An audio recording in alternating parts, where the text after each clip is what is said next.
என் அன்பு தேவ பிள்ளைகளே, இந்த நாளின் தியான வசனம் சங்கீதம் 23 முதல் 3 வசனங்கள். கர்த்தர் என் மெய்ப்பராய் இருக்கிறார், நான் தாழ்ச்சி அடையேன். அவர் என்னை புல்லுள்ள இடங்களில் மேய்த்து அமர்ந்த தண்ணீர் அண்டையில் என்னை கொண்டு போய் விடுகிறார். அவர் என் ஆத்துமாவை தேற்றி தம்முடைய நாமத்தின் நிமித்தம் என்னை நீதியின் பாதைகளில் நடத்துகிறார். இந்த புதிய ஆண்டிலே ஆதியிலே நம்மோடு இருந்த தேவன் இன்றும் நம்முடன் இருப்பவர், நம்மை நற்கிரியைக்காய் உண்டாக்கினவர்.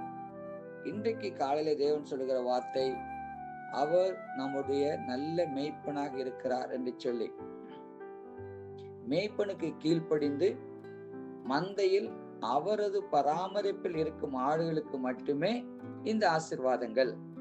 முதலாவது தாழ்ச்சி கிடையாது. இரண்டாவது நல்ல மேய்ச்சல், தேவனது அனுதின ஆசீர்வாதத்தை இது குறிக்கிறது.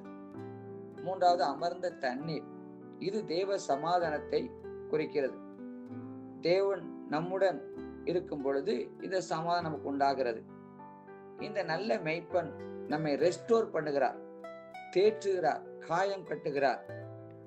இன்னும் அநேகர் இருதயம் நொறுங்குண்டவர்களாய், உடைந்து போனவர்களாய், சோர்வுற்றவர்களாய், தொடர்ந்து பிரயாணிக்க முடியாத நிலையில் இருக்கிறார்கள்.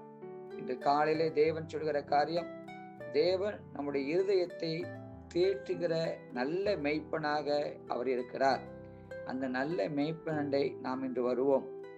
கிராமத்துல பாத்தீங்கன்னா ஆடுகளை ஓட்டி கொண்டு போவார்கள்.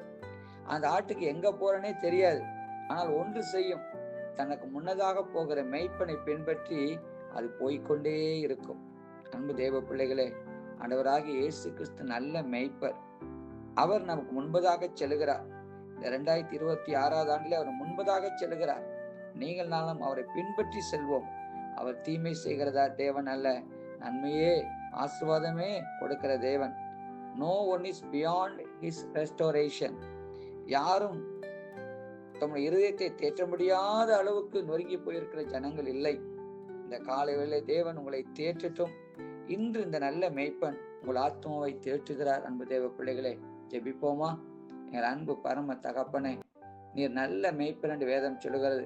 என்று சொன்னால், நீர் எங்களுக்காய் ஜீவனை கொடுத்த மேய்ப்பர், எங்களை மீட்டு கொண்ட ஆண்டவர், எங்களை வழிநடத்துகிறவர், பராமரிக்கிறவர், இதயத்தை தேற்றுகிறவர்.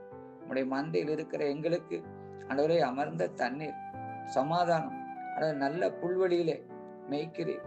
ஆம் தகப்பனே, ஒரு குறைவில்லாத ஆசீர்வாதத்தை தருகிறென்றெல்லாம் அந்த வார்த்தை சொல்லுகிறதப்பா. நாங்கள் விசுவாசிக்கிறோம். நாங்கள் மந்தைக்கு புறம்பாயிருந்தங்களை மன்னித்து இன்றைக்கு ஏற்றுக்கொள்ளும். மந்தைக்குள்ளே நாங்கள் வருகிறோம் ஆண்டவரே. நீர் எங்களுடைய மேய்ப்பனாய் இருந்து இந்த புதிய ஆண்டிலே எங்களை நடத்தும். இயேசுவின் மூலமே வேண்டிக் கொள்கிறோம் பிதாவே, ஆமென். கர்த்தர் உங்களை ஆசீர்வதிக்கட்டும். ஆமென்.